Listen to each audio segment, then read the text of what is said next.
Bonjour tout le monde, bonjour, bienvenue à notre émission, Les 12 coups de la foi. Et nous sommes là ensemble avec Monsieur Emmanuel, qui est notre gagnant du podcast passé. Monsieur Emmanuel, quelles sont vos impressions? Est-ce que vous êtes content d'être là encore une fois? Bonjour, monsieur Ahmed. Je suis content d'être là. Merci encore pour ce beau plateau qui nous accueille aujourd'hui. Je suis très motivé et impatient de continuer la manche suivante. Merci. S'il y aurait une question, ou pas vraiment une question, mais un conseil à donner à ceux qui sont là, nos sœurs, quel conseil vous allez leur donner, bien sûr? Le conseil que je pourrais donner, c'est d'être serein, d'être calme, d'écouter bien la question. Et pendant que tu as écouté la question, tu vas prendre 10 à 15 secondes où tu dois revoir dans ton répertoire chrétien, dans tout ce que tu connais de la foi, avec l'aide du Saint-Esprit, et tu donneras la bonne réponse et sans panique. Je crois que c'est la bonne stratégie.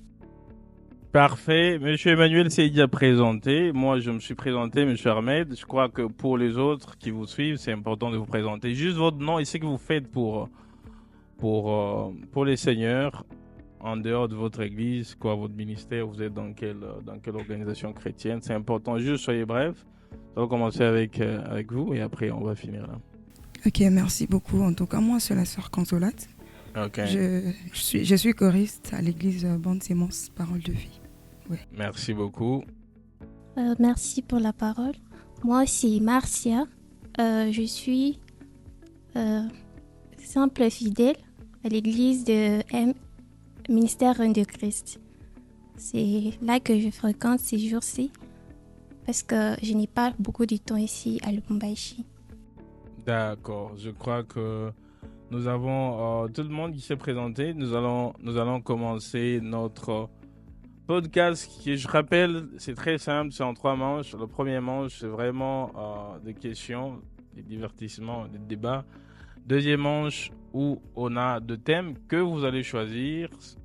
Et ces thèmes, on va vous les poser, chacun aura 3 questions à choix multiples. Et à la fin, la personne qui aura plus de points va passer en phase finale pour rencontrer notre maître de la foi qui va juste attendre la personne qui aura plus de points pour l'affronter en finale. Donc, on va encourager chacun d'entre vous. On va s'applaudir nous-mêmes. On va commencer.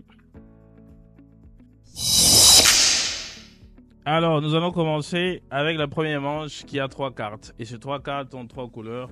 Je rappelle la couleur verte, la couleur bleue et la couleur blanche. Alors, chacun d'entre vous va choisir sa couleur préférée. On commence par ici. Moi, je prends la couleur blanche. Blanche. Je prends la couleur verte. Couleur verte. La couleur bleue. Alors, on commence par la couleur blanche. Et la couleur blanche, c'est le bonus. Le target, c'est de te présenter une courte vidéo de plus ou moins quelques secondes et de ne pas rire. Imaginez, tu es dans l'église, tu viens prier, tu es sérieux, mais une scène se produit à l'église. Qu'est-ce que tu fais? Tu restes spirituel ou tu ris? Donc, si tu ris, tu perds. Et si tu ris pas, tu gagnes un point. Est-ce que vous êtes prêts? D'accord, ça va. Alors, imaginez-vous, vous êtes à l'église. Vous êtes sérieuse, vous venez prier Dieu, vous êtes concentré, mais une scène se produit. Est-ce que vous riez ou vous restez spirituel? Si vous riez, vous perdez. Si vous ne riez pas, vous gagnez un point. À vous, 10 secondes. Ça commence, un frère poussé par la joie, il chante devant tout le monde. Regardez la vidéo, Madame Tegra, et voilà, il est très content. Et tout d'un coup, boum. Elle arrive, elle arrive, c'est que elle a perdu. Qu'est-ce qui se passe? Je vous mets en contexte. Vous êtes à l'église, votre conducteur poussé par la joie du Seigneur, au lieu de se calmer, il saute partout et il tombe de l'estrade jusqu'en bas, jusqu'à se casser les dents. Imaginez. Est-ce que vous riez ou vous laissez passer? Déjà que je sais que lorsque je suis dans la présence de Dieu, il est conseillé carrément de fermer les yeux parce qu'il y a des mouvements, mais aussi. Oui, mais c'est à peine vous ouvrez les yeux que vous voyez la scène, directement il est tombé. Et puis il est gros, imaginez. Eh bien, ça dépend aussi de la concentration, je veux dire. Mais ce qui est sûr, ça peut pour moi parce que personne ne reste insensible. Je ne peux pas toujours faire, mais ça dépend aussi de la concentration. Vraiment. D'accord. Nous passons à la deuxième carte, la carte bleue. Quelqu'un avait pris la carte bleue? Ok. Nous sommes à vous. La carte bleue, c'est sur une question sur Jésus. Est-ce que vous êtes prête? Ah ouais. Quelle est la première parole publique que Jésus a rapportée dans l'un des évangiles? La première parole publique que Jésus a dite dans les évangiles. La première fois où on entend Jésus dire quelque chose dans les évangiles. C'est quoi cette parole d'après vous? La première parole, je dirais, c'est quand Jésus était dans les temples et qu'il a ouvert la Bible en face des publics et des chefs de la synagogue. Ouais. Et il a dit, l'Esprit du Seigneur est sur moi, car il m'a oint pour annoncer la bonne nouvelle aux pauvres, pour annoncer une parole je dirais. Oui, on voit exactement ce texte où Jésus dit, voilà, l'Esprit du Seigneur m'a oint. Vous y êtes presque, mais c'est pas la bonne réponse, parce que, rappelez-vous, c'est lorsque Jésus avait 12 ans. Lorsqu'on est venu le chercher par sa famille, et qu'est-ce qu'il dit? Pourquoi me cherchez-vous? Ne savez-vous pas qu'il faut que je m'occupe des affaires de mon père? C'est dans Luc 2, 49. D'accord. Donc, souvent, c'est une question piège parce qu'on a tendance à croire que parce que lorsqu'il était jeune, c'est pas Jésus. On va commencer lorsqu'il avait 33 ans. Donc, ça fait les bonnes affaires parce qu'ici, on a 0. Donc, vous avez la chance de finir avec votre carte. Votre carte, c'est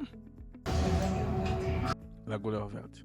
La couleur verte, ce n'est pas aussi fameux que ça parce que c'est une question débat. C'est par là que nous allons finir la première manche. Ça demande de la réflexion et on pose un cas. C'est quoi le cas? Vous suivez le foot? C'est quoi votre équipe préférée? Barcelone. Il y a plein de gens de Real ici. Donc, supposez que le prophète prophétise sur qui va gagner la finale entre Barcelone, et il y a eu un prophète qui a fait ça, entre Barcelone et Real de Madrid. Il prophétise que réellement il y aura telle équipe, une équipe espagnole et une équipe française en finale. Mais on a vu que ce qui s'est passé il y a quelques jours, la prophétie est tombée à l'eau. Mais supposons que telle prophétie se fasse et que ça réussisse. Est-ce que, d'après vous, cette prophétie, cette manière de prophétiser, elle est biblique? Est-ce que vous êtes d'accord avec cette prophétie? Oui ou non? Sinon, pourquoi? Si oui, pourquoi?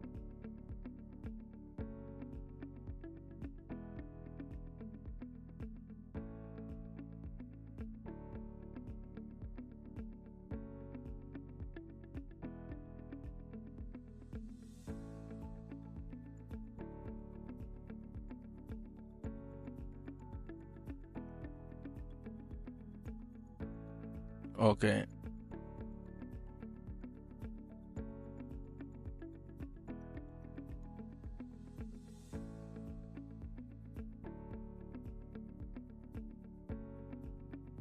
Donc c'est oui, c'est possible.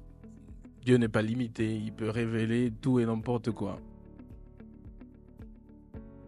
Vous êtes d'accord? Bon. Qu'est-ce que vous en pensez? Je dirais oui, mais personnellement, comme c'est le cas dans l'exemple du foot, bon,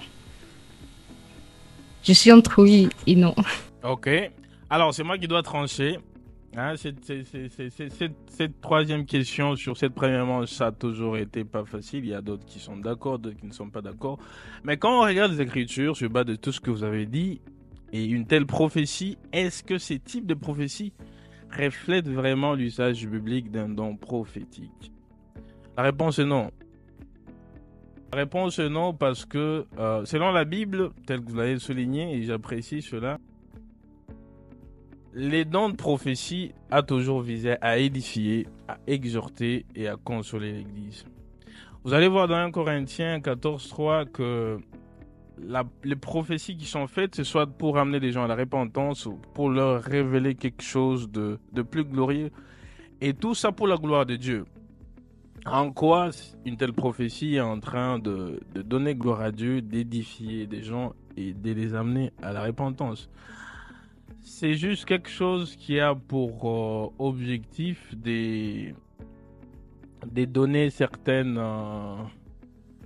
une certaine façon de glorifier l'homme, et ça n'a rien de biblique. Deuxième manche déjà, et je rappelle que malheureusement la première manche s'est soldée par pas grand chose. Donc on espère que la deuxième manche, on va faire 2 points. Et nous avons 3 thèmes, à vous de choisir. Le premier thème, les 12 plaies d'Égypte. Le deuxième thème, les personnages de l'Ancien Testament. Et le troisième thème, le livre du Nouveau Testament. Alors nous allons commencer ici. Qu'est-ce que vous choisissez? Je prends les livres du Nouveau Testament. Les livres du Nouveau Testament. Et là?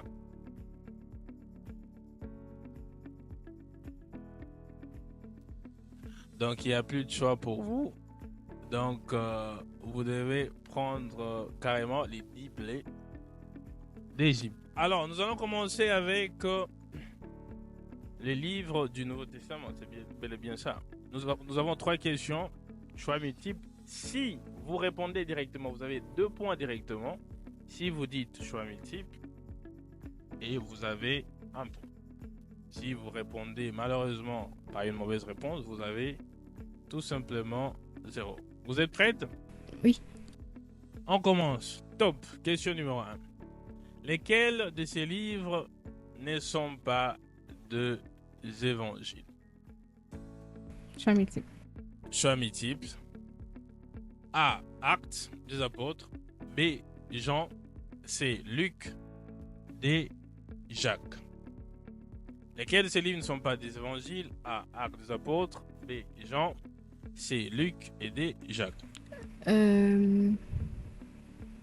Bon, je prends Actes des apôtres. Mauvaise réponse. Question numéro 2. Lesquels ont été écrits par Paul? Quels sont les livres qui ont été écrits par Paul? Citez-les. Il s'agit de 2 livres. A. Romains. B. 2 Pierre. C. Philippiens. Et D. Hébreux. Quelles assertions? A. Romains. B. 2 Pierre. C. Philippiens. Et D. Hébreux. Je prends le A Oui. et les D. C'est mauvaise réponse. Dernière question pour vous. Question numéro 3. Lesquels de livres contiennent des instructions pratiques pour l'Église? A. 1 Corinthiens. B. Apocalypse. C. Galates. D. Jean 3. Il faut choisir au moins 2 assertions. Quels sont les livres qui contiennent des instructions pratiques pour l'Église? A. 1 Corinthiens. B. Apocalypse. C. Galates. Et D. Jean 3. Je prends les B. Les B et les A. A et B. Merci beaucoup. Malheureusement, mauvaise réponse. Quand même, on va encourager. On passe à la deuxième personne. On donnera juste la réponse après. Vous avez choisi choix multiple. C'était quoi votre thème? Les personnages de l'Ancien Testament. Question 1. Top. Qui parmi le suivant qu'on va énumérer, a reçu une vision dans laquelle Dieu l'appelait par son nom? Il y en a 2 personnes. On donne 4 assertions. Assertion numéro 1 avec A, Jacob, B, Samuel, C, Isaïe et D, Moïse. Samuel, oui, et l'autre? Jacob, Samuel, Isaïe et Moïse.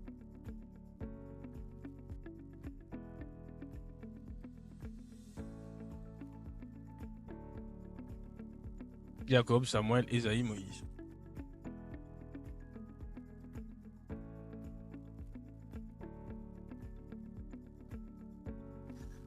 Mauvaise réponse. Question numéro 2. Qui fut un chef militaire connu pour avoir battu des grands ennemis avec peu d'hommes? Il y en a 2 aussi là. Josué, Gédéon, Samson et Élie. Qui fut un chef militaire parmi ces 4 personnages? Il y en a 2 qui ont eu à battre leurs ennemis avec juste peu d'hommes. On a A, Josué, B, Gédéon, C, Samson et D, Élie. Gédéon et Samson. Bonne réponse. Question numéro 3 et la dernière. Qui parmi ces femmes, toujours 2, ont intercédé pour sauver son peuple? A, Déborah, B, Ruth, C, Esther, D, Myriam. Déborah, Esther. Bonne réponse. Nous allons applaudir. Et nous passons aux 12 plaies. On va pas dire 12 plaies pour ne pas se rapprocher des 12 coups de la foi, mais c'est vraiment les 10 plaies d'Égypte. Top. Question numéro 1. Lesquelles de ces plaies font partie des 10 plaies envoyées sur l'Égypte? Je cite 4, mais vous dites que 2 de ces 4 qui font partie des 10 plaies envoyées par l'Égypte. A, les moustiques. B, la pluie de feu. C, l'obscurité. D, les grenouilles. L'obscurité et les grenouilles. L'obscurité et les grenouilles. Donc, vous avez choisi C et D. Oui. Mauvaise réponse. Question numéro 2. Parmi les plaies suivantes, lesquelles ont touché le bien ou la santé des Égyptiens? Lesquelles de ces plaies ont touché le bien ou la santé des Égyptiens? 2 de ces 4. A, mort du bétail. B, mouton purulent. C, grêle. Et D, serpent venimeux. Vous pouvez répondre un peu? A, mort du bétail. Et la question? La question, c'est quelles sont les plaies qui ont touché le bien ou la santé des Égyptiens? Nous avons A, la mort du bétail. B, les moutons purulents. C, la grêle. Et D, les serpents venimeux. Que d'ailleurs Moïse avait à démontrer avec ses magiciens tout au début. Je dirais la mort des bétails Oui. et B, c'était bouton purulent. mouton purulent. Bouton. Bouton. Et Oui. C, la grêle. Et D, serpent venimeux. Les boutons purulents. Bouton purulent, bonne réponse. Question 3. Enfin, quelles plaies ont été suivies d'une intercession de Moïse pour qu'elles cessent? Il y en a 2. Donc, les plaies qui ont fait en sorte que, après, juste ça, Moïse ait prié, intercédé pour que ça cesse. A, les sauterelles. B, l'eau changée en sang. C, les ténèbres. Et D, la mort de premier-né. La mort des premiers-nés. D'accord. Et l'autre? A, les sauterelles. B, l'eau changée en sang. C, les ténèbres. D, la mort de premier-né. L'eau changée en sang. Mauvaise réponse. Malheureusement, c'est plutôt le A, les sauterelles, et le C, qu'est-ce qu'on dit? Quels plaies ont été suivis d'une intercession de Moïse pour qu'elle cesse? Donc, nous avons la mort de premier-né et le ténèbre. Nous allons quand même applaudir pour vous, ce n'était pas facile. Donc, nous restons avec notre challenger qui va affronter le maître de la foi qui va juste venir pour les 12 coups de la foi. Merci beaucoup, merci beaucoup. On vous remercie, on va encore applaudir. Alors, nous sommes arrivés à la fin de la deuxième manche. Madame Madame Consolate et la challenger pour aller en phase finale. Donc, nous allons applaudir une fois pour elle. Et pour les autres, c'est pas la fin. Prochainement, tentez le coup. Un peu de lecture de la Bible. Ça fera l'affaire. Et nous allons accueillir M. Emmanuel. Et surtout à la prochaine pour les autres. Et bon courage.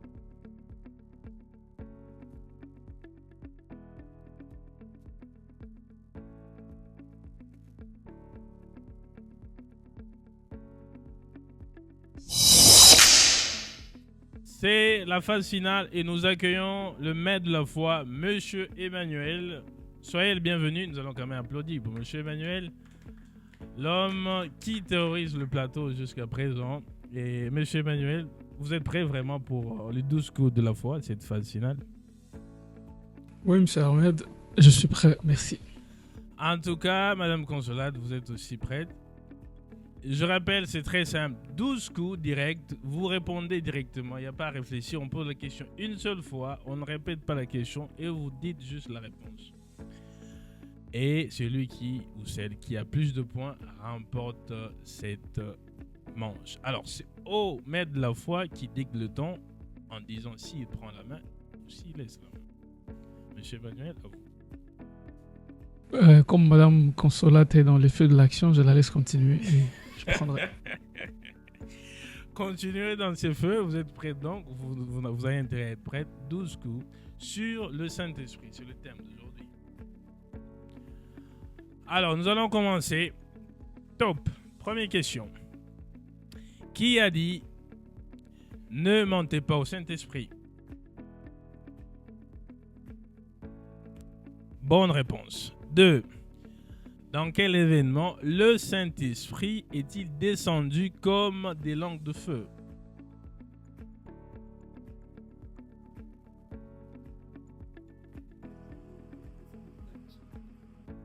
Exactement, cet événement s'appelle comment? Bonne réponse. 3. Quel roi de l'Ancien Testament a dit ne me retire pas ton Esprit Saint? 4. Quel apôtre a reçu une révélation que l'Esprit lui interdisait d'entrer en Asie?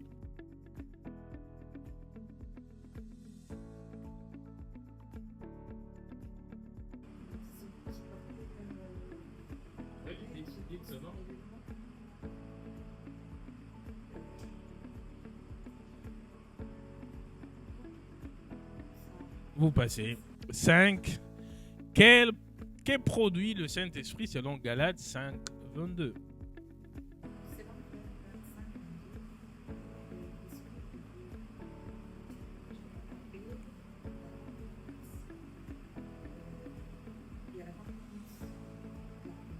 Tout ça se résumé dans un terme. Mauvaise réponse. 6. Qui fut rempli du Saint-Esprit dans le sein de sa mère? Le sein de sa mère, ou pour être plus précis, quel prophète a été rempli du Saint-Esprit dans le sein de sa mère? Bonne réponse. Dans quel passage trouve-t-on l'expression « n'attristez pas le Saint-Esprit » ? C'est dans le Nouveau Testament. Quel est cet épître? Mauvaise réponse. 8. Quelle est la seule faute ou péché qui ne sera jamais pardonné selon Jésus?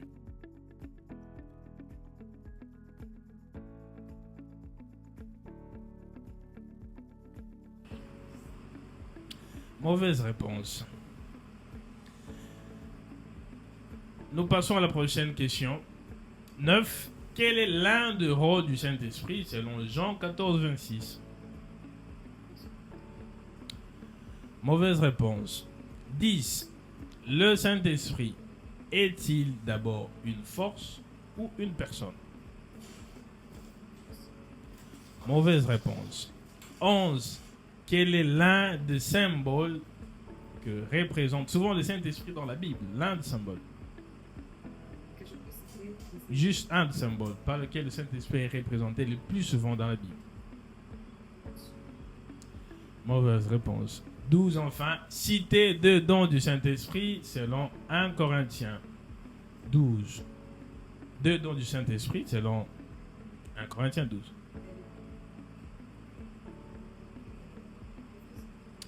Bonne réponse et félicitations à vous. C'est quoi qui vous a mis hors de vous à un certain moment?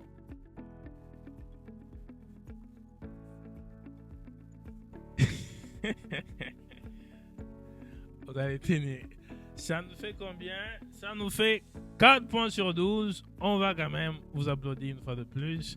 Et face au maître de la foi qui va prendre la dernière série des 12 coups de la foi. Monsieur Emmanuel, êtes-vous prêt?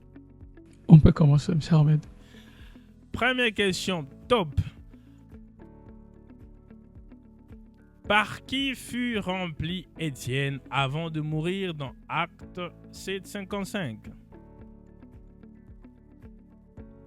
Par le Saint-Esprit. Bonne réponse. 2. Dans quel livre et chapitre de la Bible trouve-t-on la liste complète de dons spirituels? 1 Corinthiens. Chapitre. Chapitre 12. Bonne réponse. 3. Qu'est fait l'Esprit selon Romains 8, 26 dans notre prière? L'Esprit intercède pour nous. Bonne réponse. 4. Dans quelle ville Paul a-t-il rencontré des disciples qui n'avaient pas entendu parler du Saint-Esprit?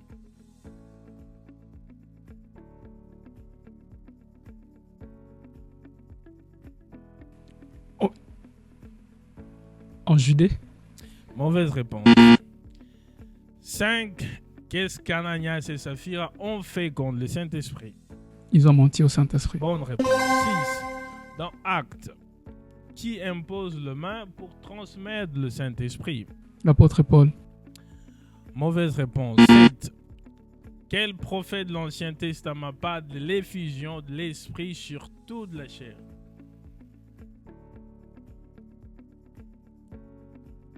Le prophète Joël. Bonne réponse. 8. Qui a dit l'Esprit du Seigneur est sur moi? Qui ont dit ou qui a dit? Qui a dit? Jésus a dit.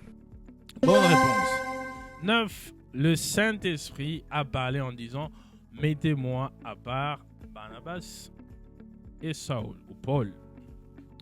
Dans quel livre? Actes des apôtres. Bonne réponse. 10. Dans quel passage l'Esprit interdit formellement à Paul d'annoncer la parole en Asie? Dans quel livre l'Esprit Saint interdit formellement à Paul d'annoncer la parole en Asie? Romains. Mauvaise réponse. 11. Quel homme a voulu recevoir le Saint-Esprit en payant? Donnant de l'argent. Élimas les magiciens. Mauvaise réponse. Et enfin 12. Le Saint-Esprit est la quantième personne de la Trinité divine? La troisième personne. Bonne réponse et nous allons applaudir pour Monsieur Emmanuel qui sans doute va conserver son titre avec tout simplement 8 sur 12, ce qui est quand même très large, le double de ce que Madame Consolate a fait. Quelles sont vos impressions, Monsieur Emmanuel? Quoique je sais que vous voulez faire à 12 sur 12. Oui, j'ai eu... je m'attendais à 10 parce que Il y a deux questions qui m'ont compliqué. J'hésitais entre Elimas le magicien et Bar Jésus, qui a demandé à acheter le Saint-Esprit. C'est la question qui m'a un peu perturbé. Et la Simon, deuxième. le magicien. Oui. C'est Simon le magicien. Oui. C'est Simon le magicien qui était appelé aussi Bar Jésus.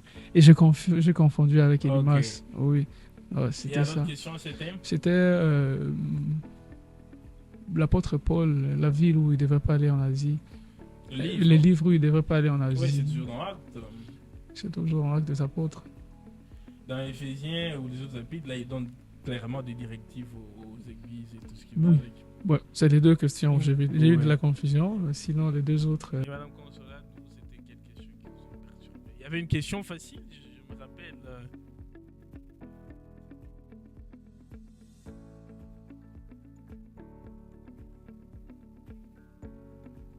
Qui a interdit Paul? Oui, mais c'est le Saint-Esprit qui avait interdit à Paul.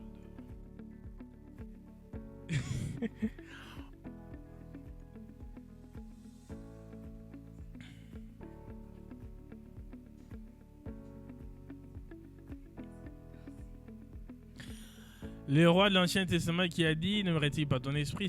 Ça, c'était David. C'était prévisible. David, qui produit le Saint-Esprit selon Galates. C'est le fruit de 5:22, l'esprit. C'est le fruit de l'esprit. Ça, c'était prévisible. Ouais. Oui. Dans quel passage trouve-t-on l'expression n'attirez pas? C'est dans Éphésiens.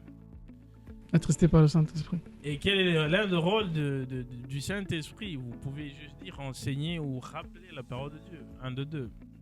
C'est l'un des rôles du Saint-Esprit. Et enfin, quel est l'un des symboles? Là, vous aviez le feu, vous avez la colombe, vous aviez le vent. Vous pouvez juste citer un de ces trois. Sinon, ce fut un plaisir. Nous sommes à la fin de ce podcast d'aujourd'hui qui portait sur le thème le Saint-Esprit, et Monsieur Emmanuel conserve son titre de maître de la foi. Et on va se revoir sur le podcast prochain pour qu'il tente son troisième coup. Et l'idéal, je rappelle, c'est d'arriver jusqu'à 5 afin qu'il remporte le Grand Prix. Monsieur Emmanuel, vous êtes prêt pour le prochain podcast? Oui, je crois que c'est une bonne aventure. On a envie de continuer. En tout cas, nous sommes à la fin et nous allons remercier tout le monde, toute l'équipe et tous ceux qui ont participé. Et à la prochaine pour le prochain podcast. Merci beaucoup. Merci à vous, On cher va se ami. saluer comme d'habitude. Au revoir. On va accueillir quand même nos autres participantes qui sont passées. Vous pouvez venir. Ouais, juste là.